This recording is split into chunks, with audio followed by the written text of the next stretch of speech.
إلى حضرة النبي المصطفى رسول الله صلى الله عليه وسلم وآله وأزواجه وذريته وأهل بيته ومتابعيهم وتابع تابعيهم بإحسان إلى يوم الدين، وخصوصا مشايخنا بالأزهر الشريف، خصوصا الشيخ محمد عبد عبد الفتاح الشاعر محمد اسمه محمد عبد اللطيف عبد الموجود وجميع الفاتحة. أعوذ بالله من الشيطان الرجيم. بسم الله الرحمن الرحيم. الحمد لله رب العالمين الرحمن الرحيم مالك يوم الدين، إياك نعبد وإياك نستعين، اهدنا الصراط المستقيم صراط الذين أنعمت عليهم غير المغضوب عليهم ولا الضالين آمين.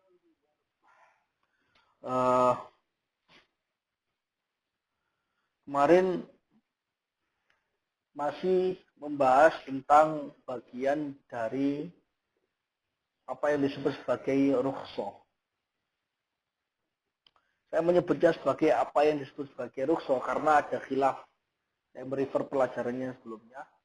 Apakah rukhsah ini masuknya ke dalam fi'lu al-mukallaf al-muta'alliq bil hukm, atau hukum itu sendiri? Ala khilafin bainal ulama. Ulama yang memandang bahwasanya rukhsah itu dia adalah fi'lul mukallaf al-muta'alliq bil hukm, dia menjadikannya sebagai taksimnya mauridul kismahnya adalah fi'l, sebagaimana dilakukan oleh Imam Razi. Imam Razi mengatakan al-fi'lul jaiz imma'an kada-kada. Berarti dia itu dari awal mauridul kismahnya adalah fi'l. Beda halnya dengan Imam Tajuddin As-Subki dalam Jamul Jawami. Karena mauridul kismah yang diinginkan oleh Tajuddin As-Subki adalah hukum itu sendiri. Hukum itu terbagi. Wal hukmu syar'iyyu in taghayyara ila suhulatin farukhsah. Berarti rukhsah termasuk adalah hukum. Khilafnya hanya khilaf lafzi. Hanya pemilihan kata. Khilafnya khilaf lafzi dan pemilihan kata. Semuanya sepakat bahwasanya rukhsah sebagaimana dia terkait dengan hukum, sebagaimana dia adalah fi'il mukallaf, dia juga punya kaitan dengan hukum. Jadi hal ini juga terjadi di definisi sejak dari awal. Karena kecenderungan umum al-hukmu khitabullah al-muta'alliq bi fi'lil mukallaf, itu berarti kecenderungan membagi hukum ke dalam ahkamul khamsah. Itu kecenderungannya yang dibagi adalah khitab. Khitabnya Allah yang qadim itu sebagaimana yang hadis itu terbagi menjadi 5, demikian juga yang qadim juga terbagi menjadi 5. Ya kan ya? Tapi ala kulli hal semuanya sepakat bahwasanya yang terjadi di alam hadis ini adalah hadis. Dia adalah perbuatan mukallaf yang berkaitan dengan khitab. Jadi bukan berarti ketika mauridul kismahnya berbeda, dipilih para ulama itu aplikasinya berbeda, tidak. Hanya dalam ketepatan. Mana yang lebih tepat? Apakah rukhsah itu disebut sebagai dia itu masuk bagian dari al-munqasim minal hukm atau munqasim minal muta'alliq akul hukm? Hal huwa minal munqasim minal hukm min munqasimatil hukm atau min munqasamati muta'allaqatil hukm? Khilaf itu aja, hanya beda redaksi. Tapi semuanya sepakat ketika dikerjakan adalah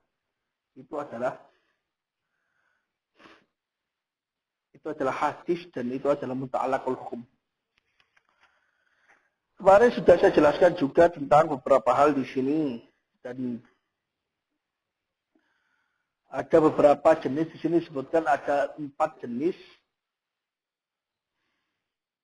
hukum yang dimana 4 jenis rukhsah. Ada yang rukhsah wajibah, rukhsah mandubah, rukhsah mubahah, dan rukhsah yang khilafal aula. Menyisakan 2 hal, ya kan, yaitu yang makruh dan haram. Ya kan ya. Kemarin tapi kita sudah membahas tentang yang wajibah. Seperti apa? Aklul maitah. Aklul maitah itu adalah rukhsah yang wajibah. Ibqa'an lil muhjah, untuk mempertahankan nyawa. Lil muttar, bagi orang yang membutuhkan, sangat terdesak untuk memakan bangkai, ya kan ya? Padahal bangkai sebenarnya dia itu haram. Alasannya karena apa? Ini khubus. Khubus karena bangkai itu khubus.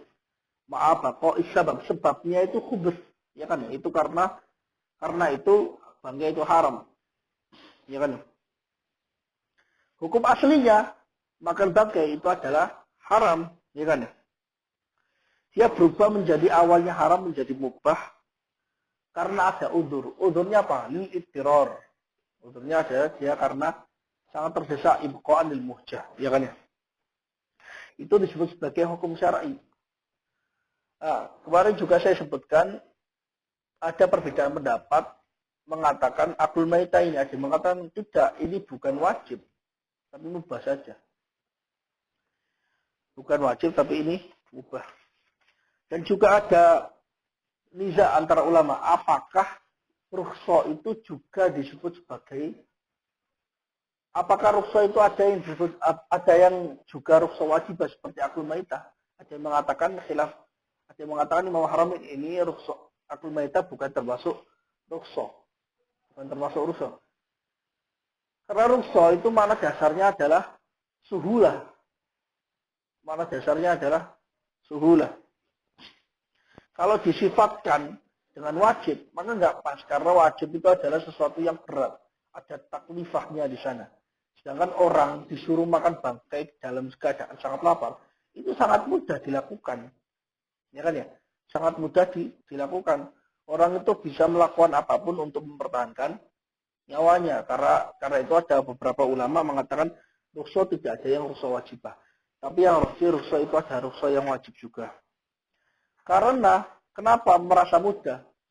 Mudahnya itu hanya karena sesuai dengan gharad an-nafs. Gharad nafsi, tujuan jiwa itu diantaranya mempertahankan nyawa. Orang itu lebih sangat terdorong oleh hawa nafsu untuk mempertahankan nyawanya. Makanya nggak ada orang yang ingin mati, itu nggak ada. Kok ada orang ingin mati seperti yang terjadi kemarin-kemarin ini? Itu berarti ada sesuatu di otaknya. Nggak ada orang dibayar terus dia mau disuruh mati, itu nggak ada yang mau. Pasti ada alasan yang lebih kuat daripada itu untuk dia bisa sengaja meninggalkan diri, sengaja mati. Itu pasti ada. Dan alasan itu bukan kemiskinan, bukan kemiskinan. Alasan itu adalah alasan yang lebih kuat. Yaitu misalnya ideologi, yaitu dengan cara bunuh diri dia ada jaminan masuk surga karena hidupnya udah merasa hancur di dunia dan sebagainya. Banyak hal, tapi bukan karena uang. Karena itu nggak pas terorisme disebut sebagai alasannya itu karena uang. Banyak teroris itu kaya. Itu. Ya kan? Sekarang masuk ke jenis yang kedua, yaitu rukhsah yang mandubat. Contohnya di sini adalah al-fitri, kal-qasri. Qasar. Qasar dalam keadaan seseorang itu bepergian jauh. Tapi disyaratkan di sini adalah qasar fi safarin yablug salasata marahil. Yang mencapai masa satu qasar. Kenapa demikian? Agar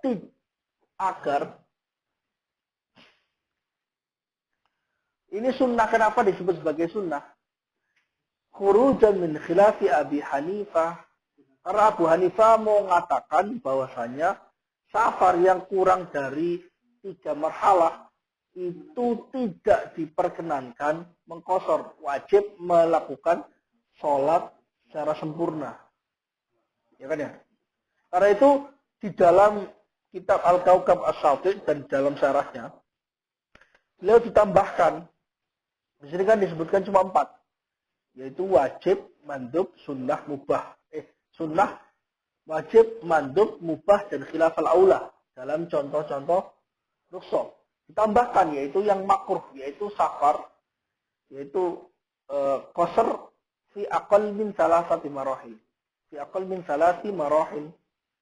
Itu termasuk rukhsah yang makruhah. Ya kan ya? Tapi di sini tidak disebutkan rukhsah yang makruhah, hanya khilafal aula. Oh, enggak. Berarti rukhsah itu bisa masuk ke semua hukum kecuali satu, yaitu rukso yang muharramah, itu enggak ada. Jadi bisa masuk ke semua hukum. Saya baca asani manduba, rukso yang manduba.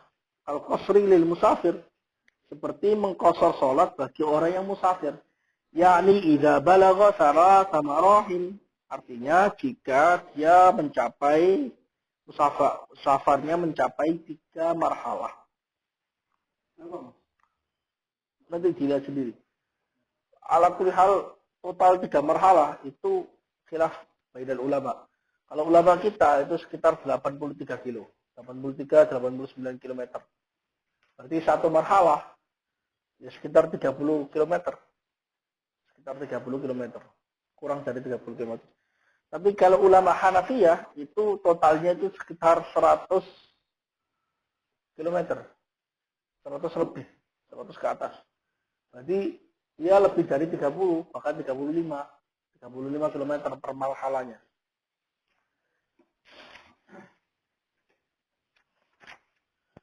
Itu disebut sebagai mandub. Ingat ya, mandubnya karena khurujan min khilafi Abi Hanifah. Karena yang ulama Abu Hanifah di sini mengatakan mengqasar sholat yang di bawah itu tidak boleh haram. Tapi kalau saya merasa bahwa sini coba diingat-ingat di dalam fikihnya. Sehingga saya malah kalau pendapat yang rajih dalam mazhab Syafi'i, memang mengqasar sholat di bawah kurang dari 3 marhalah nggak boleh. Benar nggak? Ya kan ya? Iya kan? Berarti ini sama dengan anu. Iya, 84, 83. Berarti ini sama dengan mazhab Abu Hanifah. Nggak boleh masafatul qasar. Dan karena itu di sini mungkin tidak disebutkan alasan kenapa tidak disebutkannya rukhsah yang makruha, karena menurut pendapatnya Rasyid dalam mazhab Syafi'i,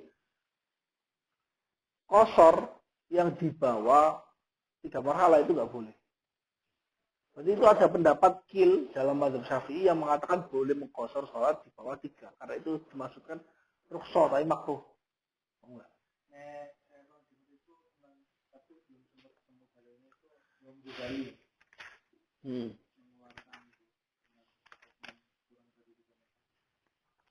Ya banyak, emang ada ya, yang pasti itu ada pendapat dari mazhab Syafi'i sendiri, dalam mazhab mazhab Syafi'i yang memperbolehkan. Beberapa kali saya memakainya, kurang dari 3 marhalah.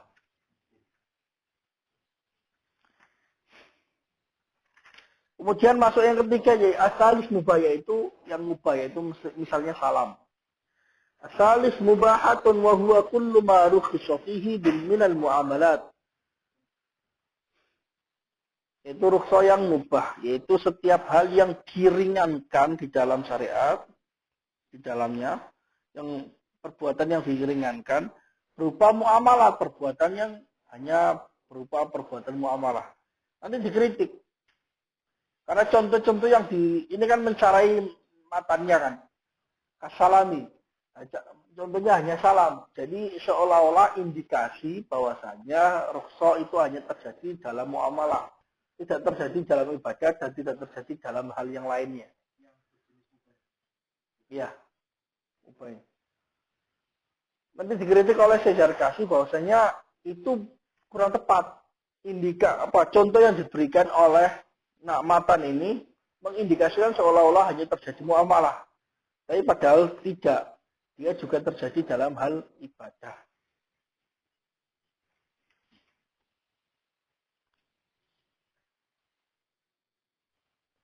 Misalnya apa? Takjilul zakat. Mendahulukan zakat. Jadi sebelum masuk waktu haulnya, zakatnya didahulukan. Itu diperbolehkan. Takjilul. Apa?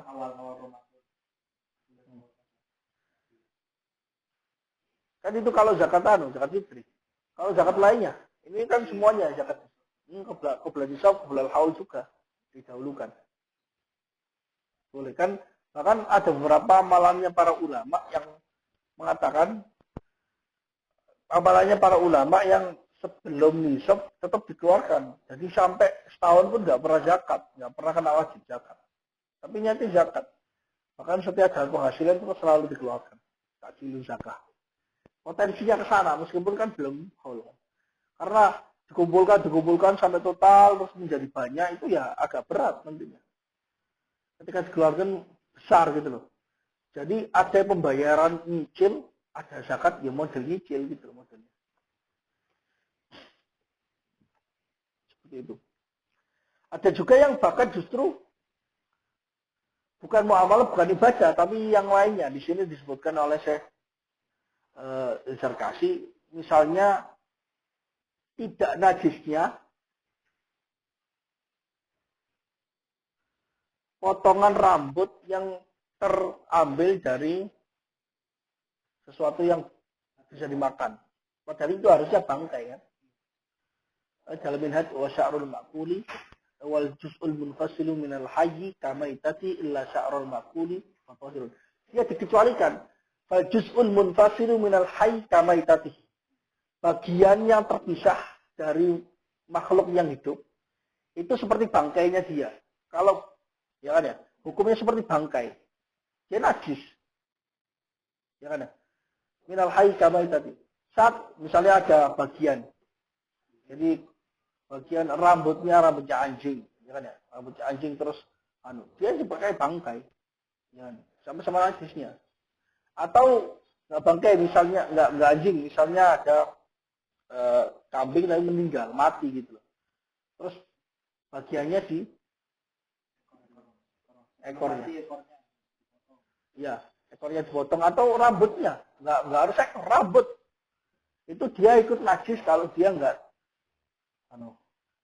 aslinya kayak seperti itu. Tapi illa sya'rul ma'kuli fatahirun, kecuali rambutnya hewan yang bisa dimakan menurut syariat seperti kambing dan sebagainya, maka dia suci, dikecualikan. Nah, alasan dikecualikannya kenapa? Karena itu rukhsah. Nah, para ulama nyebutnya itu rukhsah. Itu bukan ibadah, itu bukan muamalah. Itu disebutnya karena hajah. Dan bahkan dalam Al-Quran itu disebutkan beberapa maumin aswafiha wa aubariha kan ya. Mata'allakum. Ya kan ya. Disebut sebagai bulu-bulunya itu sebagai mata. Allah memberikan anugerah kepada manusia dengan menciptakan aubar, ausaf itu supaya untuk manusia itu berarti indikasi bahwasanya itu tidaklah najis. Karena Allah tidak mungkin memberikan intinan berupa sesuatu yang najis. Ya, berarti itu suci. Itu jadi suci. Nah, ini dikecualikan. Para ulama nyebutnya itu rukhsah, itu bukan ibadah, bukan muamalah. Paham enggak? Jadi lebih luas daripada sekedar muamalah. Kasalami, seperti di sini contohnya adalah salam. Pesan. Fa innahu waradan nahyu an bai'i ma laysa indak, karena sesungguhnya telah datang larangan menjual sesuatu yang tidak dimiliki, yang tidak kamu miliki. Wala tabi' ma laysa indak, al-hadis atau kama qala, ya kan ya. Wa rakhasa fi syar'i. Jadi naha an bai'i ma laysa indak wa arkhasa fi syar'i, ya kan ya. Ini lafadznya jelas lafadz dari perawi. Anna Nabi sallallahu alaihi wasallam naha an bai'i ma laysa indak wa arkhasa fi syar'i, ya kan ya. Wa rakhasa fi salam, dan Nabi memberikan rukhsah terhadap salam, berarti salam adalah termasuk rukhsah. Fasyarata al-'indiyah fil bai' li sababil maqdirati 'ala taslim. Dan Nabi mensyaratkan indiyah, kepemilikan barang yang mau dijual agar bisa diserahkan. Karena kalau kita menjual barang yang belum kita punyai, itu kemungkinan tidak bisa diserahkan kepada orang yang membeli kepada kita. Misalnya kita jualan, ya kan ya? Misalnya kita jualan barang, menjual barang yang misalnya kita jual buku, itu saya jual buku, tapi bukunya masih belum saya miliki, saya milik orang lain. Nanti misalnya saya jual dengan harga lain, kalau saya dapat uangnya, ya kan ya? Nanti saya belikan, saya ambilkan, kan belum tentu juga. Belum tentu ketika kita sudah menerima uangnya ternyata barangnya nggak ada. Barangnya udah dibeli oleh orang lain. Ya kan ya? Karena itu bai'u ma laisa indak. Nah, itu juga memunculkan satu pertanyaan. Apakah jual beli dropship, reseller itu juga termasuk al-bai'u ma laisa indak? Ada sebagian yang mengatakan itu termasuk bai'u ma laisa indak karena itu haram, nggak boleh. Baik fasid. Nggak boleh dropship dan nggak boleh reseller. Ya kan? Iya kan? Itu kan kadang itu barangnya nggak ada. Kita punya ya banyak di sini kan kayak gitu juga. Banyak kan. Ada fotonya kayak gitu. Tapi para ulama nyebutnya itu bukan baik. Sejak dari awal dia nggak baik. Dia itu al-wa'du bil baik. Itu adalah janji untuk jual beli. Saya punya barang seperti ini. Kalau kamu mau beli dan itu sudah kamu uangnya ada, itu nanti saya kirimkan. Kalau nggak jadi berarti nanti dikembalikan. Itu al-wafa billah. Kalau jadi dia belum terjadi jual beli. Terjadi jual beli ketika sudah taslim. Iya. Summa asqata hadha syart fi salam. Kemudian Nabi menggugurkan syarat ini, syarat indiyah, kepemilikan dalam salam bihaitsu lam yabqa masyhura, sehingga sekira tidak disyariatkan lagi, bahkan indiyah dalam salam itu membatalkan salam. Kepemilikan barang yang ada hadir saat ini dalam salam itu membatalkan akad salam. Hatta kanatil indiyah fi salami mufsidatan lah, sehingga kepemilikan dalam salam barang dalam salam itu bisa merusaknya, Misal gini, saya datang ke warung, terus saya ngomong, Bu, saya pesan soto. Itu akadnya nggak mungkin salam. Kalau salam akadnya itu fasid. Padahal kenapa? Karena barangnya ada di situ. Itu jual beli, bukan salam. Bahkan sampai seperti itu. La tapi malaysia indak wa arkhasa salam. Harusnya jangan menjual sesuatu yang tidak dimulai, tidak kamu miliki. Tapi jangan salam harus tidak dimiliki. Harus pesan, barangnya tidak hadir. Karena syaratnya dari Sufin bin itu Allah yakunal muslim fihi hadiran. Ayyakunal muslim fihi ghaiban. Kalau gorengan, biasanya gorengan itu masih bumbunya belum dicampur. Itu termasuk hadir atau ghaiban? Biasanya belum tentu adonan, masih bumbu. Itu salam jelas. Tapi salam itu ada jelas-jelas. Yaitu Allah ayyakuna ala sifatin muayyana, harus tertentu. Karena itu ada ulama yang mengatakan, ada sebagian ulama yang terlalu ketat fikinya mengatakan pesan barang yang digoreng dan dibakar itu tidak sah. Karena nggak bisa itu gorengannya matang banget atau nggak terlalu matang, bakarannya kebakar banget atau enggak. Ada yang mengatakan demikian. Tapi menurut saya itu terlalu terdekik dalam masalah seperti itu. Bertentangan dengan tujuan salam itu diperkenankan oleh Allah. Tujuannya kan hajah. Nah kalau malam mengikuti syarat-syarat fuqaha yang sangat ketat seperti itu diterapkan dengan ketat, malah banyak hal itu nggak jadi hajah, hajahnya malah berat lagi gitu loh. Awalnya salam itu akadnya itu untuk memudahkan, malah seperti itu malah memberatkan, sehingga tidak boleh memesan makanan. Tapi ala kuliah itu nggak berlaku, prakteknya nggak berlaku. Pasti kalaupun itu roji, itu pasti nggak dipakai oleh masyarakat, memakai pendapat yang lain yang lebih memudahkan. Itu kan sebagian kalam fuqaha. Jadi menentang perkataan ulama tapi dengan alasan itu diperbolehkan. Tapi kalau menentang perkataan Rasul itu nggak boleh. Jadi biasa para ulama itu nggak cocok dengan perkataan ulama yang lain biasa. Ya. Tapi harus ada dengan alasan. Alasannya itu harus kuat juga, harus syar'i. Kalau nggak ada alasan itu kan sekedar mujarradul intiqam, ya kan? Itu hanya sekedar mengkritik sebagai tujuan, bukan sebagai wasilah para sofis. Sofis itu mengkritik untuk sebagai tujuan. Kenapa kamu mengkritik? Ya saya mengkritik aja.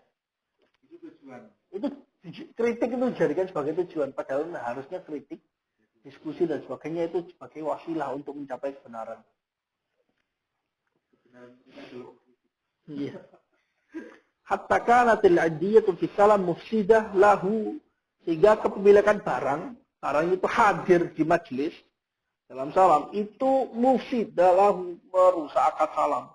Karena itu ada orang datang ke warung itu bilang, "Bu, pesan soto." Itu maksudnya adalah jual beli, bukan salam. Jadi dimenangkan huliba janibu al-mana. Dimenangkan sisi maknanya.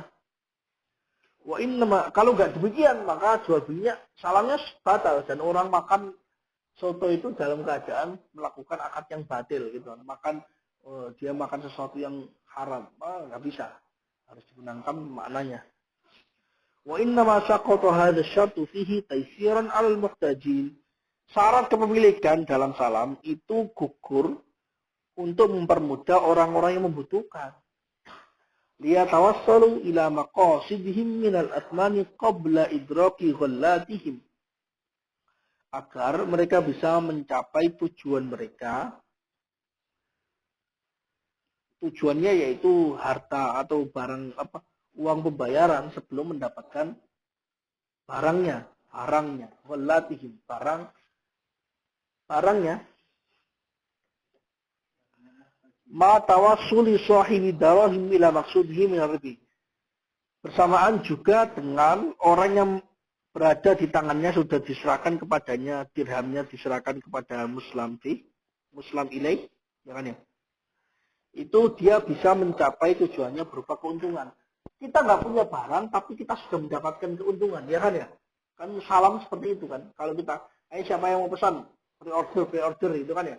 Kita udah dapat keuntungan.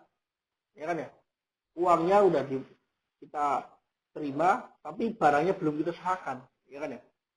Tapi kalau pre-ordernya itu bayarnya COD, cash on delivery, itu bukan termasuk salam, tahu nggak? Karena uangnya itu dibayar ketika barangnya ada, jadi itu adalah al-wa'du bil bai', janji jual beli. Pre-order yang berlaku kan ada dua macam, ada yang pre-order, ada yang ordernya itu harus bayar dulu, ada yang bayarnya ketika barang sudah sampai. Kalau barang sudah sampai, dia bukan termasuk salam, karena barangnya udah ada, fasid. Nggak bisa salam, dia adalah al-wa'du bil bai', janji untuk jual beli nanti, ya kan?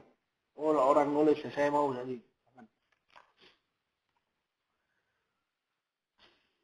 Kalau diserahkan dulu uangnya, ditransfer dulu, maka dia menjadi salam. Ya kan? Nah, kalau al-wa'du bil bai' itu apakah al-wa'dunya wajib dipenuhi atau tidak? Ala khilaf bainal ulama. Karena janji sendiri, memenuhi janji itu khilaf. Ada yang mengatakan janji itu tidak wajib dipenuhi. Sumpah wajib. Itu bedanya janji ya sumpah. Sumpah itu wajib dipenuhi kalau janji. Karena itu ada mukhalaf al-wa'du ghairu mulzim illa inda ibni Subromah. Yang saya dengar dan saya ahli Jum'ah, dan itu saya dengar dan saya baca juga. Al-wa'du ghairu mulzim illa inda ibni Subromah. Menunaikan janji itu tidak wajib. Kecuali menurut inda ibnu Subromah. Waman wafaqah. Ulama yang setuju dengan ibnu Subromah. Karena bedanya janji dengan salam ya seperti itu. Janji dengan sumpah ya seperti itu juga. Karena itu kan ada, udah pre-order, COD, udah ditantangan, nggak jadi mas gitu. Itu secara syariat boleh, cuma menyakitkan. Syariat boleh jadi, karena itu nggak ini bilang kita ini nggak boleh juga, melanggar janji juga nggak boleh. Karena ada ulama juga mengatakan, bahwasanya janji juga wajib dipenuhi. Ya kita pakai ulama yang mana. Gitu. Tapi kalau pembeli sama penjualnya itu sama-sama paham, enggak, ini ada yang mengatakan nggak apa-apa dia. Penjual yang menjengkelkan. Ya kalau ketemu demikian mendingan tidak usah. Tidak usah diulangi lagi. Nah itu juga alasan kenapa menerapkan hukum fikih. Fikih saja dalam kenegaraan, dalam semua peraturan perundang-undangan. Itu nggak bisa. Fikih itu terlalu luas. Ada mazhabnya. Kalau nggak dibenarkan, kalau nggak nggak ditegaskan mana yang berlaku, mana yang disepakati mau diberlakukan dalam negara, hancur negara itu. Hancur. Karena itu saya dari Juli itu nggak sepakat dengan syarat ya, nggak sepakat dengan syarat orang yang mau mengatakan mau merubah konstitusi Indonesia, maksudnya harus ada pengamalan ajaran syariat Islam. Itu terlalu global. Globalnya syariat Islam luas, termasuk fikih. Fikih itu luas sekali, apalagi syariat Islam, luas sekali. Kalau misalnya tidak diberikan batasan-batasan mana yang bisa diamalkan, maka semua penduduk nanti bisa mencari khilaf, mencari pendapat fikih yang sesuai dengan dia. Tahu nggak? Itu nggak terjadi, itu nggak akan terjadi, negara itu nggak akan jalan kalau seperti itu. Karena setiap penduduk yang Muslim yang baca kitab menafsirkannya, loh, saya ini sesuai dengan fikih. Kalau saya dihukum fikih, saya ini udah benar. Ya kan ya, udah benar. Dan ini sesuai dengan konstitusi, yaitu menjalankan syariat Islam. Saya sesuai dengan fikih dan sudah menjalankan syariat dengan Islam, karena itu saya nggak bisa dihukum. Susah. Karena itu nggak bisa, kita langsung ngomong itu menjalankan syariat Islam. Itu nggak bisa. Harus dengan catatan. Catatannya itu harus sesuai, nanti harus ada bagian dari hukum syariat yang disepakati untuk dijalankan bersama. Karena peraturan dalam fikih itu jauh lebih besar, lebih banyak, lebih luas dibandingkan apa yang bisa dikerjakan semuanya. Kalau misalnya ada perusahaan besar, terus lihat tanah di Kalimantan luas sekali, ambil semuanya. Dia ngambil 1 juta hektar. Terus mau dihukum pemerintah. Saya hukum karena kamu mengambil harta, memakmurkan tanpa izin. Loh enggak, saya sudah sesuai dengan syariat. Bahkan mazhab Syafi'i, mazhab mayoritas umat Islam. Ya itu apa? Syiah Umayyad memakmurkan bumi. Itu boleh loh dalam hukum Syafi'i, mazhab Syafi'i boleh memakmurkan bumi semampu dia. Kalau dia mampunya 1 hektar, 1 hektar. Ini perusahaan besar, konsesi besar. Dia ngambilnya 1 juta hektar, ngambil itu 1 provinsi diambil semua. Karena saya mampu, saya tanamin semuanya itu pohon-pohon. Mampu, uangnya saya banyak. Itu hancur negara itu. Nanti semua tanah di Indonesia, iya, diambil sama orang. Jadi itu bertentangan. Beda aja dengan mazhab Hanafi. Mazhab Hanafi nggak boleh. Ijma' Umayyad itu adalah hak imam. Kalau imam mengizinkan, imam di sini presiden dan sebagainya mengizinkan, maka boleh Ijma' Umayyad diberlakukan. Kalau enggak. Mazhab Syafi'i enggak mensyaratkan imam. Karena itu alasan orang yang ngomong, maksudnya harus dirubah konstitusi, harus menjalankan syariat Islam. Itu kalau enggak ada peraturan turunannya atau enggak ada lembaga yang dibikin oleh pemerintah untuk menafsirkan dan memilih mana hukum syariat yang akan diambil untuk dijalankan sepakati bersama dalam negara, hancur negara itu. Kalau enggak ada seperti itu. Selama belum ada, otomatis kita sudah jalan sepakati Syafi'i. Belum jalan, lembaganya belum ada. Di Indonesia itu lembaga yang memutuskan, yang berhak memilih mana pendapat hukum Islam yang nantinya akan bisa diserap untuk undang-undang. Itu nggak bisa. Itu belum ada. Sampai sekarang ya nggak ada seperti itu. Ya kita berjalan sesuai, kita sepakat apa gitu. Dan faktanya nggak bertentangan gitu loh. Karena itu orang yang ngomong harus berjuang dengan syariat itu papa dengan saya. Harus ditambahkan itu yang sila pertama menjalankan syariat Islam. Itu kalau nggak diberi catatan, kalau nggak dibikin lembaga yang bisa diberikan kewenangan oleh negara untuk memilih pendapat syariat mana yang pas, itu berbahaya. Hancur negara. Iya hancur. Tahu nggak? Harus ada catatan. Dan di Indonesia sampai sekarang tidak ada lembaga yang diberikan kewenangan oleh negara untuk bisa memilih mana pendapat yang akan dimasukkan ke undang-undang atau tidak. Belum ada. MUI tidak memiliki itu. MUI tidak memiliki kewenangan itu. Lembaga mana pun NU, Muhammadiyah tidak memiliki. Mesir masih memiliki. Mesir itu Darul Ifta, itu memiliki hak loh untuk memutuskan beberapa hukum yang terkait. Ketika terjadi demo besar 2013 itu, kan banyak yang ditangkap dan dituduhkan oleh jaksa, mereka dihukum mati. Ratusan diserahkan ke Darul Ifta, yang menurut Darul Ifta ini nggak sah, kebanyakan nggak sah. Yang sah cuma beberapa orang saja. Yang sah untuk kena kisos itu hanya beberapa orang saja tahun 2013.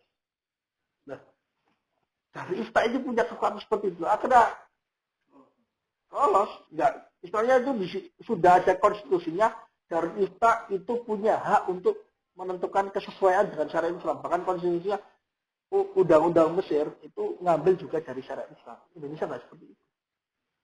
Kalau mau ngambil sebagian dari model kayak Mesir harus ada syariat Islamnya.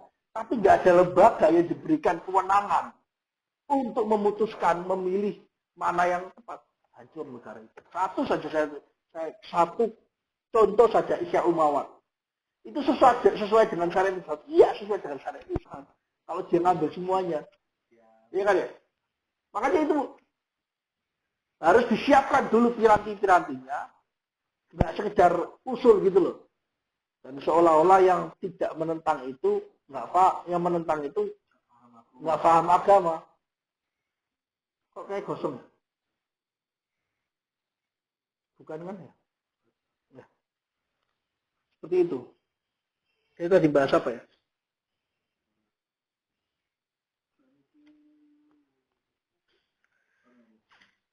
Taisiran al-Muqtajini. Taisiran al-Muqtajini. Ya itu kan. Jadi kalau berbeda pendapat juga diperkenankan. Jadi luas sekali. Qabla idraki hullatihim ma'atawassuli sahibi darahim ila maksud. Maka ada rukhsah, itu adalah rukhsah. Kita kembali lagi, itu adalah rukhsah. Ya kan ya? Wa mithluhu al-musaqati wal qirabi wal ijarati wal araya. Dan semisal salam, itu musaqo itu akad menyiram. Ada orang yang ditugaskan untuk menyiram. Maksudnya di sini menyiram adalah merawat. Wal budru lil malik. Ada yang budru lil amil juga. Wal budru lil malik juga. Ya kan ya? Benihnya, modalnya, tanah dan itunya itu adalah pemilik. Nah, terus yang merawat orang lain nanti bagi hasil. Bagi hasilnya 50-50. Itu akad musaqah, akad yang khusus bagi tanam menanam. Ya ziroah. Wal kirot itu syarokah. Ada qard, ada kirot.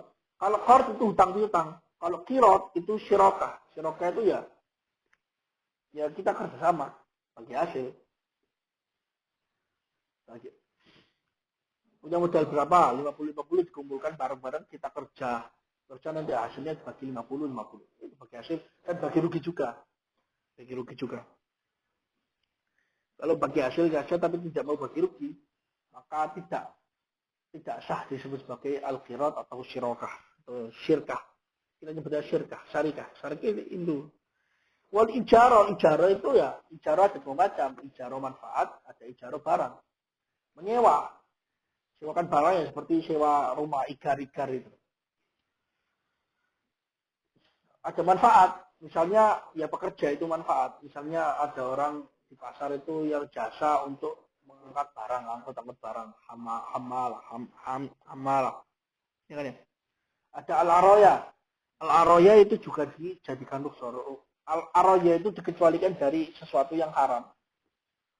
Kenapa? Karena hajatil fuqara. Aroya itu menukar kurma yang sudah tua, yang sudah dipetik dan sudah jadi itu yang kurma kita, dengan kurma yang muda, yang masih ada di pohon. Itu aslinya nggak boleh. Kenapa? Karena di pohon itu masih mutamil dia, bisa busuk. Dia masih belum qabla budui solahiha. Ya kan ya? Dan dia termasuk riba. Maaf, itu termasuk riba. Kenapa? Menukar ini tafadul. Tapi aroya itu tafadul diperbolehkan. Tafadul baina al-jinsin wahid itu diperbolehkan. Jadi kurma yang ini harganya, kurma ini sekilo, ya kan ya. Dapatnya kurma yang muda itu setengah kilo. Karena lebih mahal harganya. Itu ceritanya karena para sahabat zaman Nabi itu saking melaratnya. Itu makannya sepanjang tahun itu makan kurma. Ya, anak-anak kecil mereka bosan makan kurma yang seperti ini terus gitu. Pengennya yang mudah. Mereka nggak punya uang selain kurma. Gimana saya tuker ya? Saya tuker ini dengan itu. Nah, orang yang memiliki kurma itu, kurma yang di pohon, itu ya nggak mau kalau timbangannya sama. Ya ini sekilo juga, saya nggak butuh yang ini soalnya. Nah, tapi kalau harganya lebih naik, lebih tinggi, boleh mau. Nah, diruksa oleh Rasulullah. Dan itu juga contoh Rasulullah itu punya hak untuk tasriful ahkam. Tasriful ahkam boleh. Rasulullah itu sebagai nabi bukan sekedar mubalik, tapi juga diberikan izin oleh Allah untuk tasriful ahkam menurut ijtihad nabi. Dan akhirnya jadi wahyu. Karena ijtihad nabi juga jadi wahyu. Jangan ya, wahyu itu sendiri. Salah satu contohnya. Jadi aroya itu dikecualikan dari hukum riba secara umum. Karena kan bai'u jinsin wahid mutafadilan riba, ribal fadl, iya kan ya? Tapi ini enggak masalah. Enggak. Ini enggak masalah. Hanya kurma. Dan bai'ul araya itu hanya terjadi di kurma, tidak terjadi di yang lain. Enggak boleh. Barang yang lain, hanya kurma saja. Dan hanya ada batasannya. Di bawah khamsati ausuk. Yang kecil-kecil, jadi nggak bisa besar. Di bawah itu. Di bawah apa? Kalau coba dilihat nanti cek. Pokoknya ini adalah rukhsah yang khusus sekali bagi orang-orang kecil. Rukhsah yang khusus sekali. Falau masalah bihi al-musannif lah, karena andai kata musannif mencontohkannya dengan aroya ini, mencontohkan sebagai rukhsah yang mubah, maka lebih baik. Kenapa? Karena itu mutafak, ada hadisnya. Wali annal Ghazaliyah fil Mustasfa taraddada fi dzalik, karena Imam Ghazali itu ragu-ragu dalam hal masalah salam, apakah salam itu termasuk rukhsah. Faqala Imam Ghazali dalam Mustasfa mengatakan qad yuqal innahu rukhsah.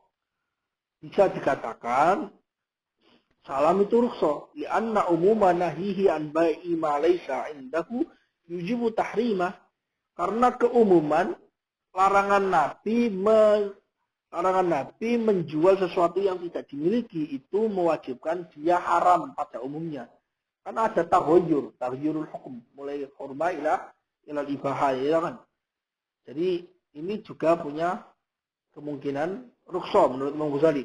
Qala wa yumkinu an yuqal, ada yang juga dikatakan itu tidak terjadi perubahan, awalnya haram, baik Malaysia indah kemudian menjadi mubah karena dirukhsah.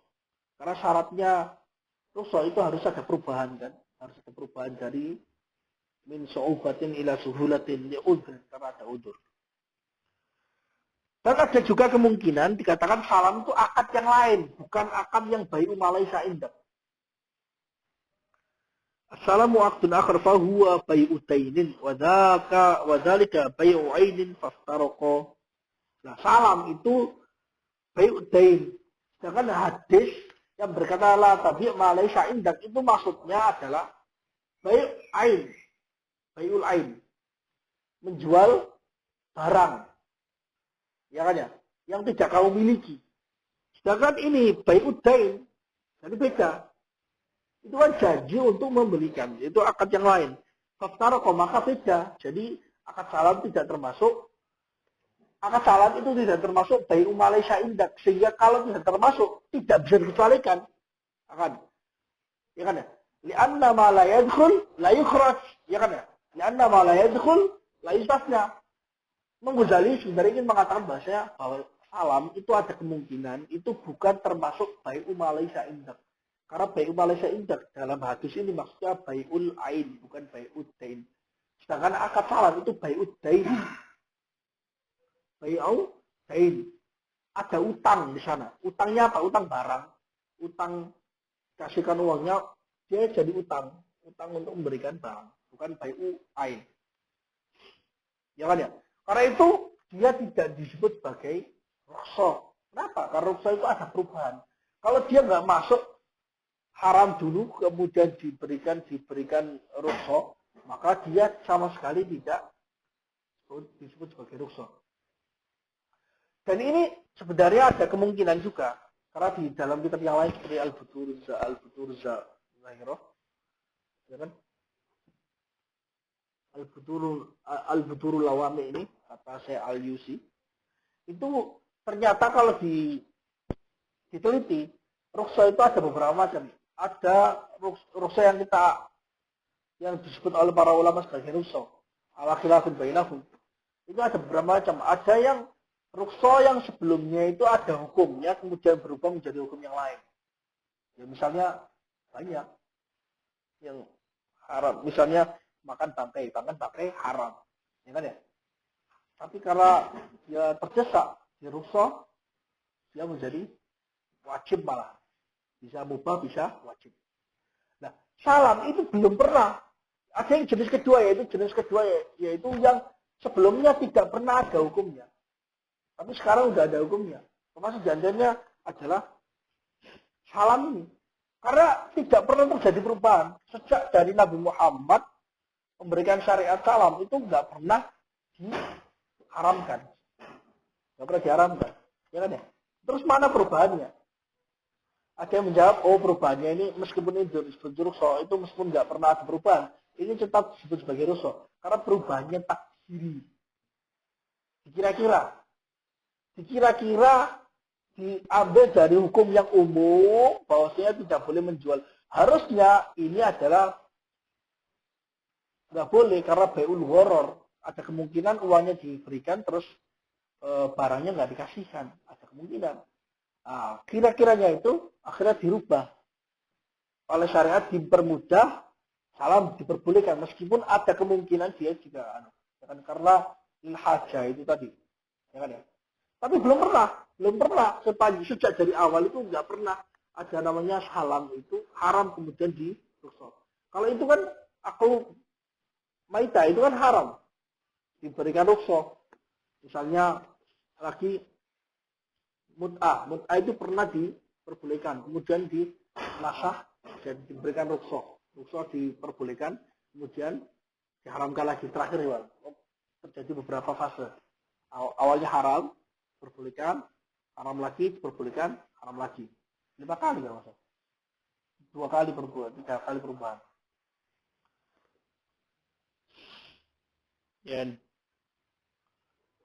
Ya ini yang unik. Jadi tetap ada perubahan. Kita mengikuti pendapat bahwasanya itu perubahan, tapi perubahannya takdiri. Fitibari, kalau seperti ziarah kubur awalnya nggak boleh. Tapi setelah itu diperbolehkan rukhsah. Untuk nahaya itu kemana ziarah kubur, bazuruha, ya kan ya. Tapi sekarang diperbolehkan. Dulu awal-awal nggak boleh. Faftar waftiraquhuma fi syart la yalhaqu ahaduma ar-rukhas. Perbedaan keduanya yaitu bai'ud dain dan bai'u salam, bai'ud dain dan bai'u ain. Itu perubahannya dalam syaratnya maka tidak melayulhiqu ahadahuma ar-rukhas. Perbedaan ini menyebabkan salah satunya tidak masuk ke rukhsah pasti. Kalau dua-duanya masuk, yaitu aroya dan bai'ul ain itu aroya. Kalau aroya dan salam itu kedua-duanya masuk rukhsah, maka nggak berubah, nggak berbeda dong. Harusnya kan berbeda sejak dari awal tadi. Fayusbi ayyakuna hadza majazan. Ada kemungkinan salam disebut sebagai rukhsah ini adalah majaz saja. Karena sebelum dia nggak termasuk hadis yang bai'u malaysa indak. Jangan. Ini pendapatnya Imam Ghazali. Wa anna qawla rawi naha an bai'i ma laysa inda wa arkhasu salam tajawuzun fil ibarah. Itu hanya tajawuz fil ibarah. Maksudnya salam itu karena akadnya itu akad bai'udain, maka dia tidak termasuk bai'u ma laysa inda. Sedangkan perkataan qaulur rawi yang dijadikan sandaran bahwasanya rukhsah itu adalah salam itu adalah termasuk rukhsah. Wa arkhasu salam naha an bai'i ma laysa inda wa arkhasu salam dalam satu rangkaian itu hanya tajawuz fil ibarah. Dia bukan lafaz Nabi, tapi lafaz yang dipahami oleh perawi. Karena ada khilafan para ulama antara apakah boleh meriwayatkan dengan bil makna saja atau dengan bil lafzi. Para ulama mayoritas mengatakan boleh bil makna idza kana aliman. Ini boleh, Bro. Ini kalaupun demikian itu hanya tajawuz fil ibarah. Majazi. Dia nggak termasuk rukhsah karena nggak ada perubahan. Sejak dari awal salam itu ya boleh gitu. Dalam syariat Islam. Qultu wa qaribun min hadainil ihtimalaini wajhani naqalahuma al-mawardi. Dekat dengan dua kemungkinan ini adalah dua wajah, dua pendapat yang dinukil oleh Imam Wardi. Dua kemungkinan ini adalah mengatakan bahwasanya salam itu rukhsah. Ada yang mengatakan salam itu nggak rukhsah, dia itu akad yang lain. Yang dinukil oleh Imam Mawardi.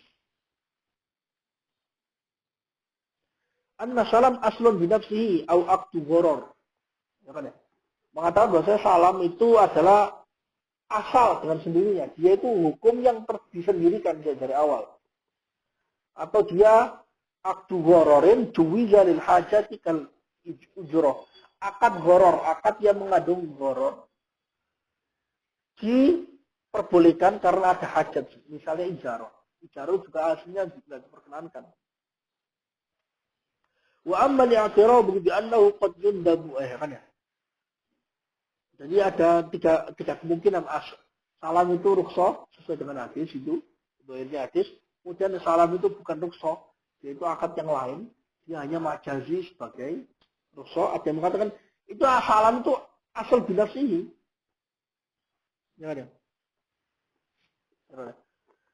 Wa amma li'atirabu bi annahu qad yundabu as-salamu bi an yahtaja ila mali sabiyyi fa yuslimu fihi fa dha'ifun. Ada yang mengatakan bahwasanya kenapa istilah terhadap mu'allif, kenapa salam itu dimasukkan ke dalam rukhsah yang mubahah. Harusnya kan salam juga bisa sunnah. Misalnya apa? Misalnya seorang wali yatim, dia butuh terhadap barang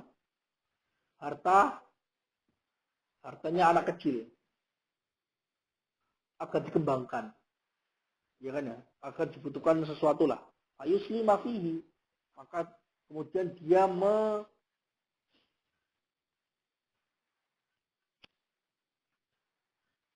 mensalamkannya. Jadi barangnya itu disalamkan, dimasukkan ke dalam akad salam. Faboifun. Karena kayak gini,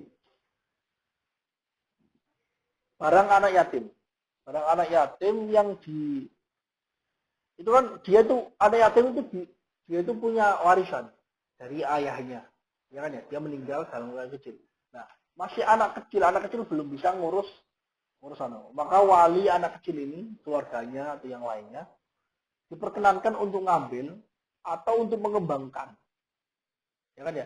Di antara cara pengembangannya adalah dijual belikan supaya harganya semakin banyak. Jadi kira-kira kalau dia dapat warisan 10 juta, nanti ketika anaknya besar itu nanti bisa jadi 20 juta. Itu diperbolehkan. Karena itu dia boleh ngambil juga sebagian, tapi bil ma'ruf. Perbolehkan. Jadi nggak didiamkan saja. Didiamkan saja itu malah merugikan. Nanti lama-kelamaan nilai inflasinya tinggi kan, harga menyusut. Harga itu selalu menyusut. Harganya selalu turun. Ya kan ya? Maka dijadikan akad salam. Di antaranya dengan cara salam. Nggak hanya dengan salam. Perbolehkan. Nah, ini sunnah. Kenapa sunnah? Sunnahnya karena apa? Karena alasan untuk pengembangan keuangannya seorang anak tadi itu. Itu sunnah. Bahkan nggak dibiarkan dikembangkan hartanya warisannya anak kecil. Itu sunnah. Menurut saya itu sunnah. Bukan hanya boleh, itu sunnah. Kenapa salam kamu nyebut bahwasanya salam ini mubah? Padahal salam dalam masalah fi malin yatim itu bisa jadi sunnah. Nah, ini pendapat yang dhaif. Alasannya ini pendapat yang dhaif. Di anna dzalika li amrin arid. Karena kesunahan salam ini karena ada alasan yang datang baru. Bukan karena salamnya itu sendiri. Laisa likaunihi salam, bukan karena itu salam. Bal likaunihi yu'inu maslahatal yatim. Tetapi karena itu membantu kemaslahatan anak kecil. Nanti supaya dia ketika sudah besar, anak yatim tadi sudah besar, dia bisa mendapatkan harta warisan yang lebih tinggi. Ya kan ya? Wal kalamu fi salam min haitsu huwa, sedangkan perkataan pembahasannya di sini adalah tentang salam dari sisi itu salam itu sendiri. Kalau dari sisi itu salam sendiri, maka salam termasuk rukhsah yang mubah, bukan rukhsah yang sunnah. Tahu enggak? Jadi i'tirad yang digunakan, yang diserangkan untuk mu'allif itu i'tirad yang dhaif. Wa'alam anna tamthil al-musannif wa ghayruhu yuhimu qasra rukhsah fil mubahi 'ala al-mu'amalat.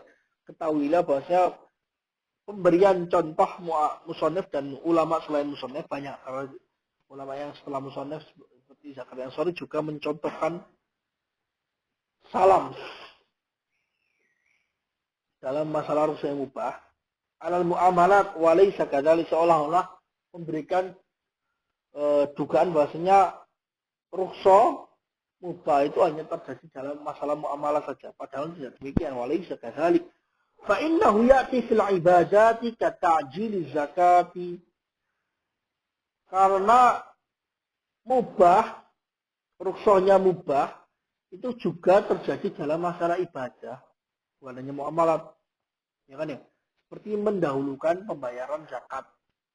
Baik itu zakat fitri atau zakat yang lainnya. Wa fil hadits at-tasrihu bir-rukhsati lil Abbasi. Dalam hadis ada statement jelas memberikan rukhsah terhadap Sayyidina Abbas. Ya kan ya?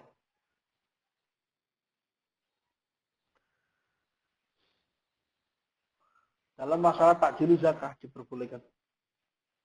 Was-sahihu al-jawazu. Rawahu Abu Dawud. Ya ini hadisnya ini akhraj Abu Dawud an Ali radhiyallahu anhu anna al-Abbas radhiyallahu ta'ala anhu sa'ala an-nabiy sallallahu alaihi wasallam fi ta'jili shadaqatihi qabla an tahul. Nah, berarti ini konteksnya itu adalah zakat mal, bukan zakat fitri. Sayyidina Abbas meminta kepada Nabi untuk diperbolehkan mendahulukan pembayaran zakatnya sebelum haul. Farakhasa lahu fi dzalik. Qala martan fa'adhina lahu fi dzalik. Maka diperbolehkan takjil zakat qabla al-haul. Ya kan ya? Berarti takjil zakat itu ibadah, zakat mal itu ibadah. Ya kan ya? Tapi diperbolehkan oleh Nabi untuk takjil, enggak harus haul. Ya kan ya? Walam yakun ahadun minal ashabi bistihbabiyah, tidak ada satu orang pun dari ashab lucu yang menyatakan takjil zakat itu sebagai sunnah. Karena itu contoh salam saja itu kurang pas karena seolah-olah itu terbatas pada muamalah gitu. Bal ikhtalafu fil jawaz was sahih wal jawaz, tapi para ulama berbeda pendapat dalam masalah kebolehan takjil zakat. Tapi yang benar, pendapat benar itu al jawaz boleh. Wa bal qad fi ghairi ibadat wal muamalat. Bahkan terkadang rukhsah itu juga terjadi, rukhsah yang mubah itu terjadi pada selain ibadah dan muamalah. Contohnya hanya muamalah, padahal ada ibadah. Bahkan ada yang selain ibadah dan muamalah. Walihada qala fil Basit. Karena itu Imam Ghazali mengatakan dalam kitab Al-Basit. Al-Basit itu belum dicetak.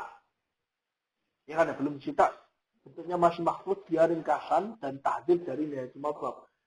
Tapi sudah dijadikan kajian-kajian dirasa dan tahqiq dalam beberapa universitas. Saya sudah pernah men-share, ternyata sekarang sudah diunduh. PDF-nya sudah diunduh. Sudah disebarkan, sudah bisa di PDF-kan yang dirasanya. Saya baca itu memang luar biasa. Basit itu ringkasan dari Imam Ghazali, ringkasan dari Nihayatul Matlab. Jadi Imam Haramain itu punya ilmu luar biasa. Andai kata tidak ada Imam Ghazali, tidak ada orang paham perkataan Imam Haramain. Karena perkataan Imam Haramain susah sekali, bahasanya itu mendayu-dayu, sastrawi banget. Kalau lihat di kitab Nihayatul Matlab itu dan susunannya itu kurang sistematis. Yang Ghazali datang mentahdzib itu menjadikan Alkitab Al-Basit. Karena itu susunan ulama Syafi'iyah setelah Imam Ghazali semuanya ngikut urutannya Imam Ghazali. Enggak ikut urutannya Imam Haramain. Karena lebih mudah, lebih sistematis dan lebih jelas gamblang. Enggak. Al-Basit. Sya'rul ma'quli idza juzza fi hayatihi tahirun. Nah, kan ini juga dalam minhaj al-munfasilu min al-hayy, al-juz'ul munfasilu min al-hayy kama yatati illa sya'rul ma'quli fa tahirun, dikecualikan. Rambut wa kadza sya'ru wa kadza sufuhu. Rambutnya hewan yang bisa dimakan jika dicabut, dipotong saat hidup maka tohir. Tapi kalau saat mati dia jadi bangkai. Ya kan ya? Rukso itu disebut sebagai rukso. Lima sisil hajati ilaiha fil mafaris karena hajatnya sangat mendesak dalam fil mafaris, dalam barang-barang mafrusat, barang-barang yang dijadikan mafrusat. Apa ya? Karpet dan sebagainya. Qala al-Imam fi nihayah, imam di sini adalah Imam Haramain. Dalam Nihayatul Matlab, inna labanal ma'kuli tohir. Sesungguhnya susunya hewan yang dimakan itu tohir. Padahal laban ma'kul itu kan dia juz'ul munfasil minal hayy kan ya. Harusnya itu kalau secara umum dia adalah haram, bangkai. Wadzalika indi fi hukm rukhs, itu termasuk hukumnya rukhsah menurut Imam Haramain. Fa innal hajata masatun ilaiha, karena hajat sangat mendesak. Ya kan? Wa qad imtanallaha bi ihlaliha, dan sungguh Allah memberikan nikmat, memberikan anugerah dengan menghalalkannya. Ala annahu qad yunaza'u fi mujama'ati rukhsah lil ibahati idza kana asluha at-tahrim. Atas dasar bahwasanya diperselisihkan oleh para ulama dalam apakah rukhsah itu boleh disifati dengan mubah. Idza kana asluha tahrim, jika awalnya itu tahrim. Kok bisa tahrim awalnya kemudian berubahnya jadi mubah? Fa innal qadhi Husainan fi fatawahu lamma takallama 'ala al-ikrahi 'ala an-naqd wal ikhraj. Qadhi Husain dalam fatwanya ketika mengatakan atau membahas masalah paksaan untuk menangkap itu mengeduk. Nangkap itu dia itu mengambil barang yang dalam kuburan. Wal ikhraj, dan mengeluarkannya, annahu syubhatun fi suqutil qat, itu adalah syubhat dalam sehingga menggugurkan dipotong tangan. Nah gini, ada beberapa orang yang nakal itu dia ngambil barangnya orang yang meninggal. Dia ambil barangnya. Apakah dia kena had potong tangan? Tidak kena had.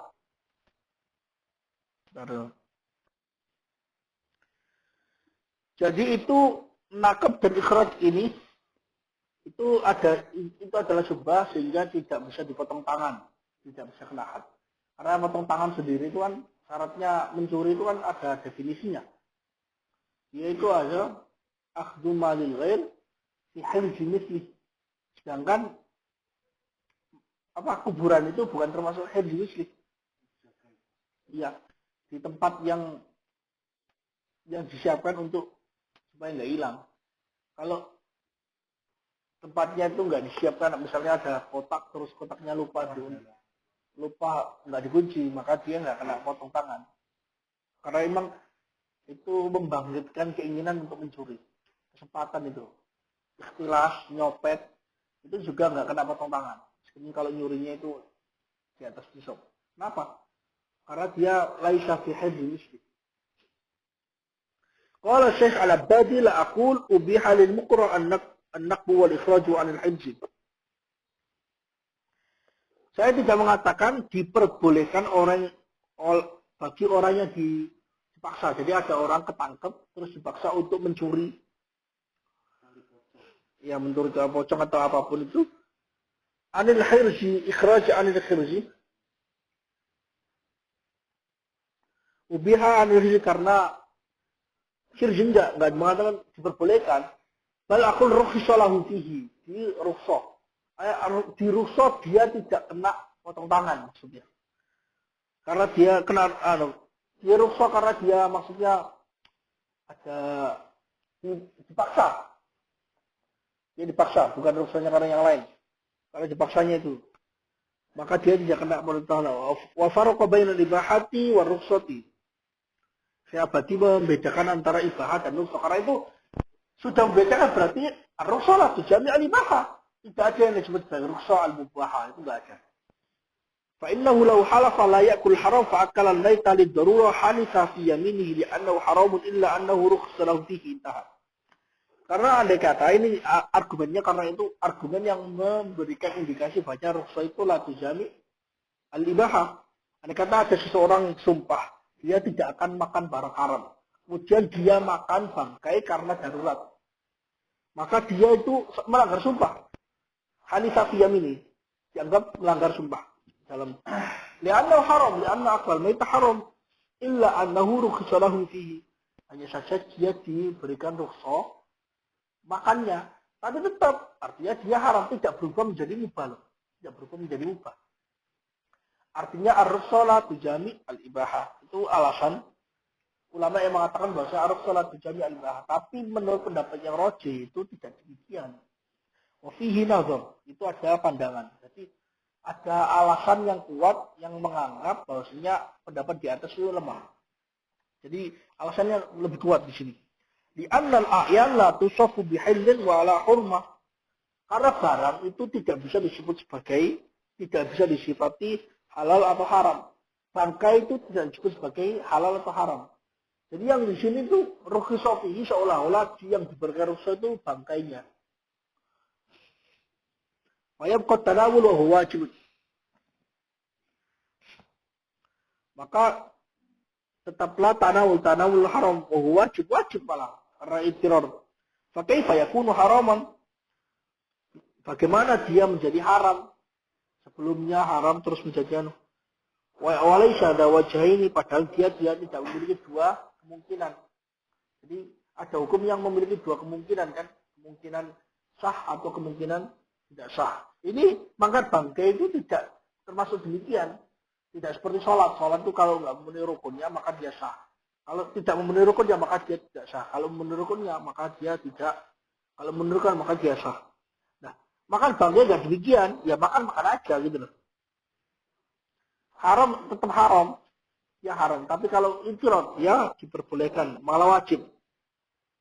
ثم رأيت الإمام عبد العزيز شارح البزوي قال اختلف العلماء في حكم الميتة ونحوها في حال الضرورة. Para ulama berbeda pendapat dalam masalah bangkai dan semisal bangkai dalam keadaan darurat.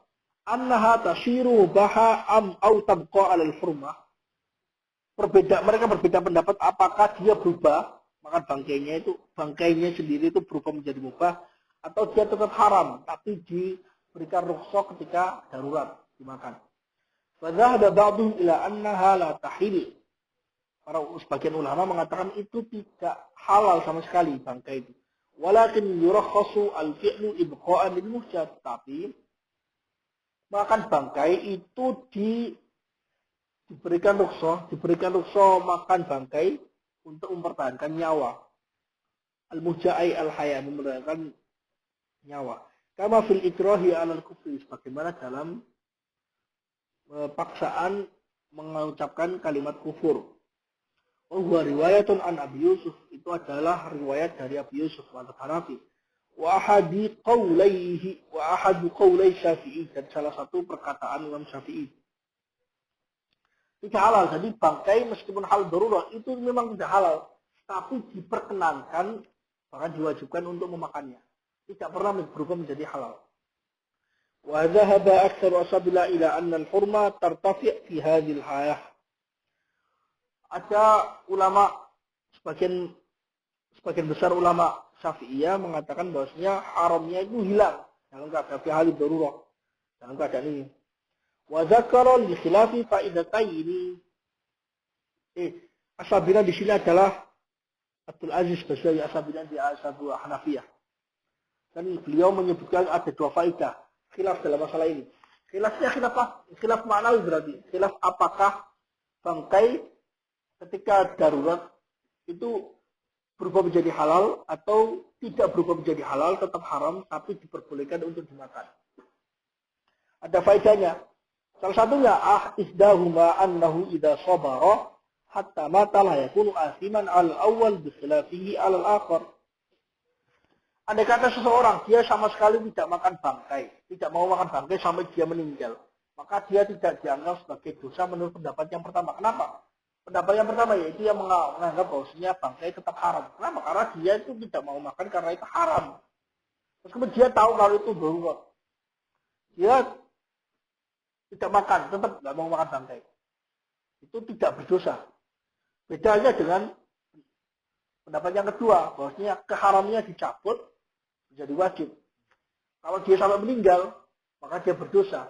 Berdosa apa? Karena dia melanggar kewajiban. Kewajibannya makan bangkai ketika itu, mempertahankan nyawa. Nah, ini perbedaan pendapat. Jadi dia khilafnya khilaf maknawi. Asalnya idza halafa la ya'kul haram fatana walaha fi halid darurah yahnatu fil awal wa la yahnatu ala tsani. Jika seseorang bersumpah dia tidak makan barang haram, lantas dia makan bangkai dalam keadaan darurat, maka menurut pendapat yang pertama yang mengatakan bahasanya bangkai tetap sebagai haram, itu dia dianggap sebagai melanggar sumpah menurut pendapat yang pertama. Wala yahnah ala tsani, dan dia tidak dianggap sebagai melanggar sumpah menurut pendapat yang kedua. Karena alasannya apa?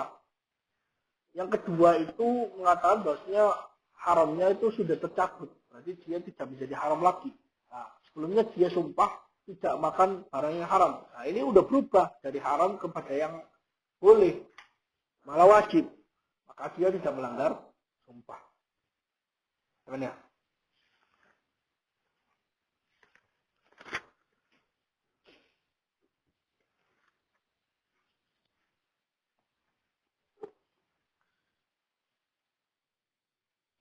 Nah, itu adalah perbedaan pendapat para ulama yang mengatakan tentang bangkai itu apakah tetap haram, apakah menjadi mubah dalam keadaan darurat.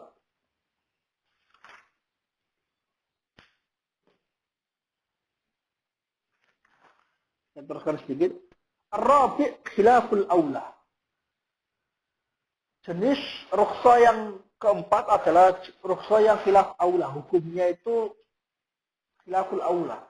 Melakukan rukhsah ini sama saja melakukan perbuatan yang tidak utama. Khilaful aula tidak utama. Kal fitri liman yatadarrar bisawm. Kal fitri musafir la yajiduhu as-sawm. Seperti orang yang berbuka puasa padahal dalam di bulan Ramadan, bagi orang yang tidak diperberat oleh puasa. Wa inna ma lam yumathil bi masjid khuffi kama mathala bi ghayruh li anna fi kauni rukhsa aw azima kal fitri khilafan.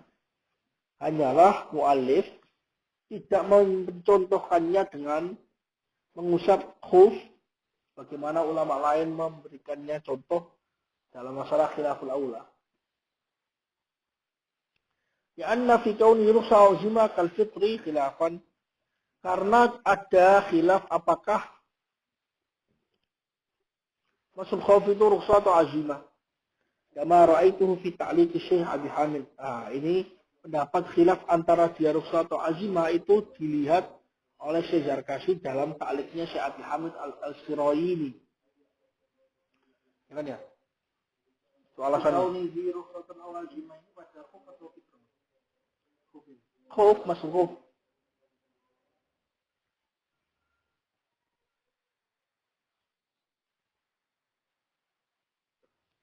Tapi artinya di sini ada kata-kata kal fitri, khilafan. Jadi seolah-olah sebenarnya sama aja. Memberikan contoh kal fitri ini musafir atau memberikan contoh masuk sama saja. Dua-duanya ada khilaf para ulama. Apakah itu rukhsah atau tidak? Enggak. Sama aja. Di sini juga kal fitri, di sini sama aja. Jadi artinya Imam Tajuddin Subki punya hak untuk memilih contoh manapun yang akan dituliskan. Tidak berarti contoh itu membatasi. Harusnya hanya itu saja. Yang lainnya tidak berlaku. Ya. Jadi, laisa al-isyan bimisli, bimasali, masul khufi, di aula.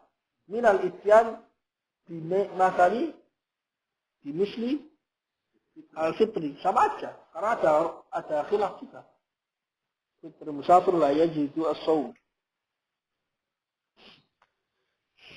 Mungkin khilafnya dalam masalah fitri di sini ada khilafnya yang enggak rojih. Menurut Tajuddin Subki.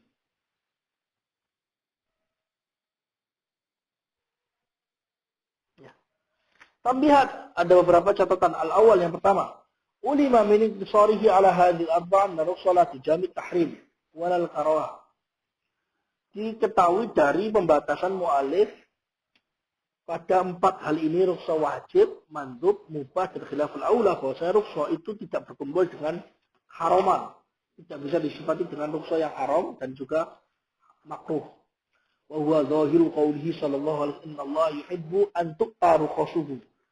Itu adalah zahirnya firman sabda Rasul bahwasanya Allah suka agar rukhsahnya itu didatangi, dilakukan. Paham nggak? Kok bisa hadis ini bisa dipahami bahwasanya ar-rukhsah itulah tujami at-tahrim wal karaha. Paham nggak?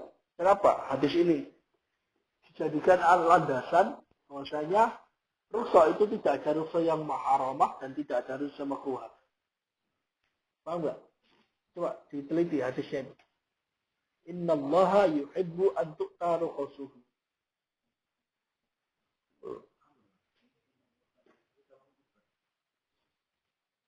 Enggak di situ. Mahal syahidnya itu di mana? Paham nggak? Allah tidak memberikan barang haram.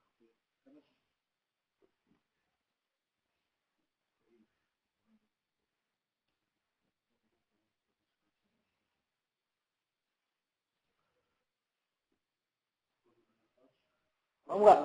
Mahal syahidnya di mana? Kenapa ini dijadikan andasan sebagai zahir qaulihi bahwasanya ar-rukhsah bijami tahrim wal karah. Mahal syahidnya itu dikatakan yuhibbu. Allah suka agar rukhsahnya itu didatangi. Kata-kata suka itu tidak bisa dinisbatkan pada sesuatu yang haram, tidak bisa dinisbatkan pada sesuatu yang makruh dengan apalagi haram. Kenapa? Makruh beda dengan suka. Makruh itu bertentangan dengan suka. Allah tidak menyukai. Makruh kan tidak menyukai. Karena itu ada indikasi zahirnya bahwasanya rukhsah itu tidak ada yang berupa makruh. Kalau haram jelas. Innallaha thayyib la yaqbalu illa thayyib. Innallaha jamil la yuhibbu illa jamil. Seperti itu makanya kata-kata yuhibbunya. Artinya disukai oleh Allah itu tidak mungkin haram dan tidak mungkin makruh. Enggak. Tapi itu ternyata oleh para ulama tidak demikian. Lakin fi kalamil ashab ma yuhimu maji'aha ma'ar rukhsah. Tetapi di dalam perkataan para ulama ada yang mengindikasikan haram dan makruh itu bisa bergabung dengan rukhsah. Artinya ada rukhsah haram dan rukhsah makruh.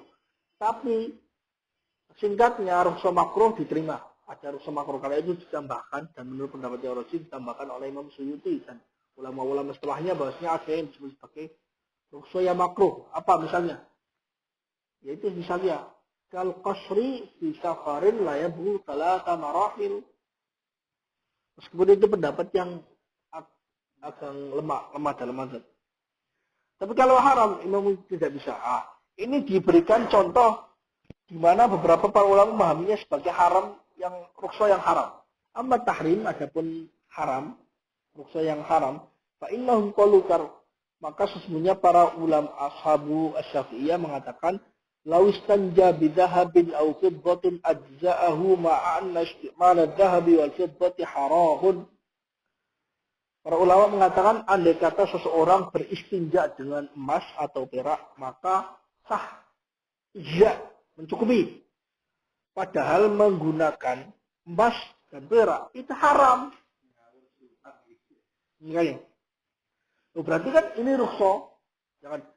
Jangan wal istinja bighairil ma' rukhsah. Istinja dengan selain air itu rukhsah. Ya kan ya? Berarti kan ada rukhsah yang haram. Illa an yuqal, hanya saja dikatakan hadza lahu jihatan. Kasus ini ada dua sisi. Tidak, itu berarti ngeritik. Ini bukan enggak pas ini disebut sebagai rukhsah yang haram, enggak pas. Karena kasus ini memiliki dua sisi.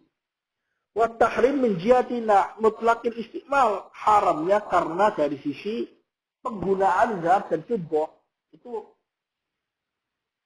itu haram.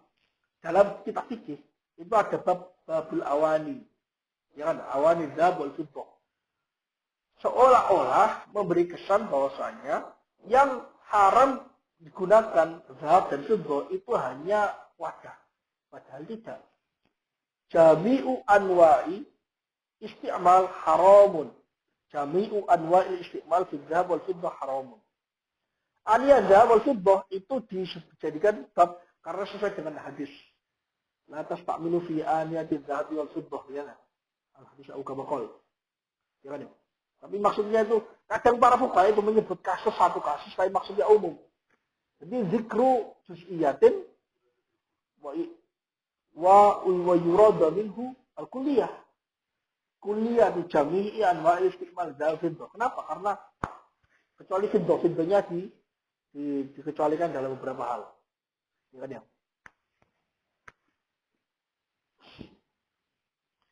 Nah ini intinya nggak pas ini disebut sebagai rukhsah yang haram. Karena sebenarnya haramnya itu karena sisi istiqmalnya. Bukan karena kekhususan istinja alladhi huwa rukhsah. Mana istinja yang rukhsah. Padahal kalam fi mutlaq fi khususi al-istinja. Walaysa fi umum al-istiqmal. Wa amma al-karaha. Fakal qasri fi aqalli min salasati marahil.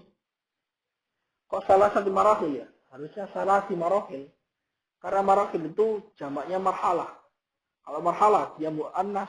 Kalau syaratnya adat maksud, kalau mu'annas berarti dia adatnya harus muzakkar. Yang benar min salasi marahil, mungkin salah ketik. Fa'innahu makruh, itu makruh. Kama qalahu al-Mawardi fi Badir Ridha. Tapi dijawab dalam kitab Al-Mahalli, dalam cara Mahalli, yang dimaksud dari makruh dalam perkataan Imam Mawardi di sini adalah makruh yang ghairu syadidah. Dia berarti dia khilaful aula. Artinya tidak ada rukhsah yang makruh. Tidak sepakat. Rukhsah yang makruh itu tidak sepakat.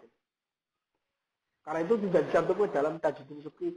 Dalam matan ini tidak dicantumkan. Karena Imam Tajuddin Subki mungkin mengamada bahwasanya Imam Mawardi menganggap kalau qasri fi salah satu marahil itu bukan makruh. Dia adalah khilaful aula.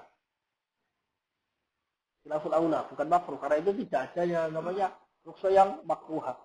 Meskipun ditambahkan oleh Imam Suyuti. Imam Suyuti nyebutnya itu termasuk rukhsah yang jenis kelima, yaitu yang makruh. Tapi ternyata ada tafsirannya, beliau juga mengatakan yang dimaksud Imam Mawardi ada kemungkinan yang dimaksud Imam Mawardi itu adalah khilaful aula. Karena itu kalau dia khilaful aula, maka tidak ada jenis yang baru, yaitu rukhsah yang makruh. Karena contoh yang diberikan para ulama terhadap rukhsah makruh itu hanya ini.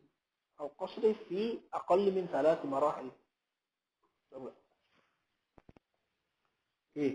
Asani takshimuhu ar-rukhsata ila wajib wa mandub wa mubah wa khilaf al-aula sharihun fi annaha min khitab al-ittida' lil wab. Pembagian musannif terhadap rukhsah kepada wajib, mandub, mubah dan khilaf al-aula itu jelas mengindikasikan bahwasanya rukhsah itu termasuk khitab ittida', khitab taklifi. Khitab taklifi ittidai bukan khitab wad'i. Karena itu pembagian khitab taklifi, wajib, mandub, mubah, khilaf al-aula. Kalau khitab itu wuruduhu sababan wa syartan mamanian masarif hasda ya kan ya.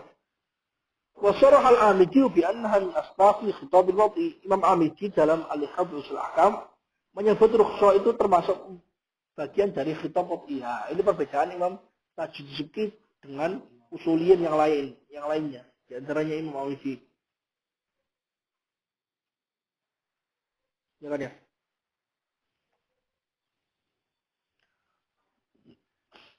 Ini juga alasan yang disebutkan oleh Al-Yusi, disebutkan kan kemarin saya sebutkan kenapa al-hukmu syar'i itu ada pengulangan. Ada syarab ini yang kritikan Zarkashi terhadap Tajuddin Subki. Al-hukmu asy-syar'i intahu syar'i enggak dibutuhkan. Kenapa? Karena hukum otomatis hukum syar'i. Enggak. Beda. Bukan maksud demikian. Imam Tajuddin Subki menyebutnya hukum syar'i maksudnya adalah hukum taklifi. Al-mansub ila syar', yaitu taklifi. Kenapa? Karena Imam Subki tidak memasukkan khitab wad'i ke dalam hukum syar'i. Khitab al-wad'i itu bukan termasuk khitab yang syar'i. Ya, bukan khitab taklifi yang syar'i. Ya kan ya?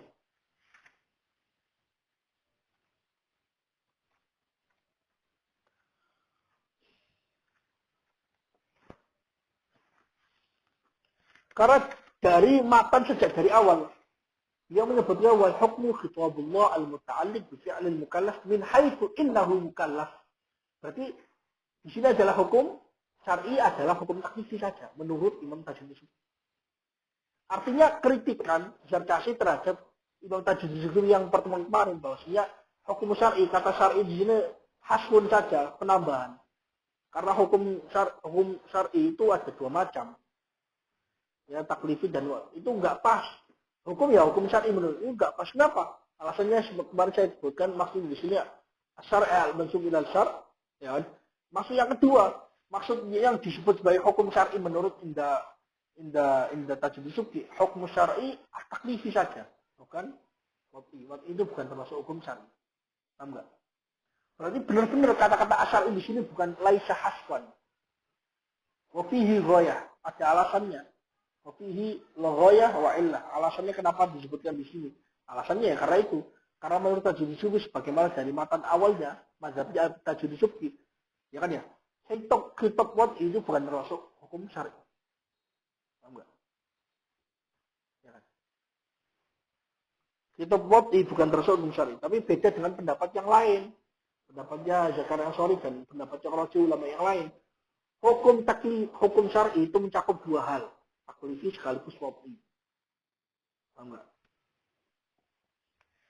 Yang ketiga, Babata An-Nawawi fi Juz'il Qiyam.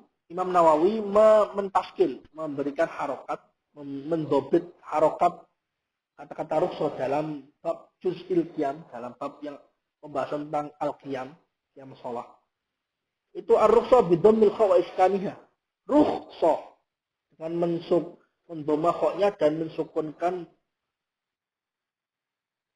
mendoma kha dan mensukunnya. Ada kalanya rukhsah, ada kalanya rukhsah. Wa qala dzakarahu fil muhkam.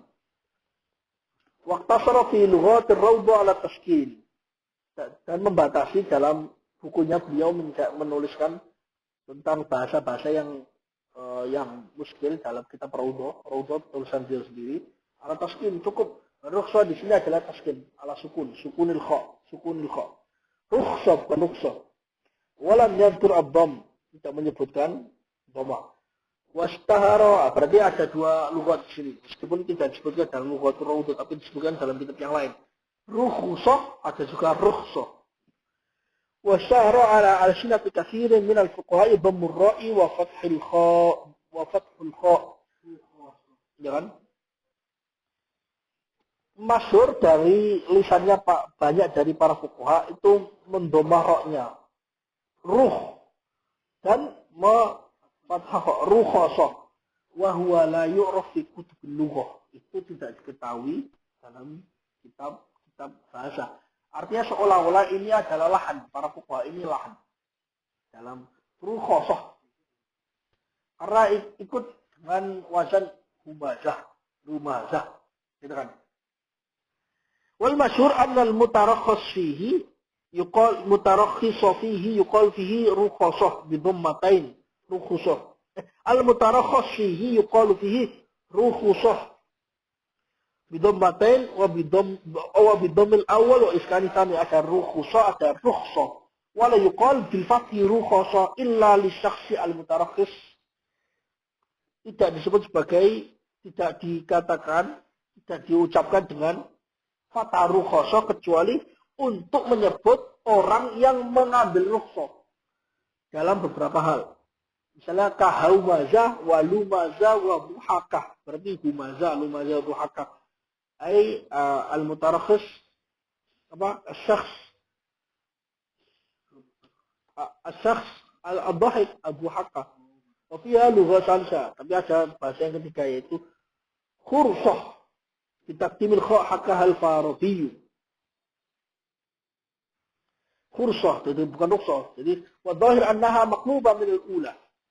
Tapi tampaknya itu adalah lugha yang maqlubah min al-ula. Karena ada dalam bahasa, dalam nahwu kan ada al-qalbul makani. Membalik tempat kan. Itu termasuk membalik tempat. Kok-nya diakhirkan. Ro-nya didahulukan. Ya kan? Kok-nya didahulukan. Ro-nya diakhirkan. Harusnya rukhsah. Seperti itu. Wallahu taala a'lam bissawab. Al-Fatihah.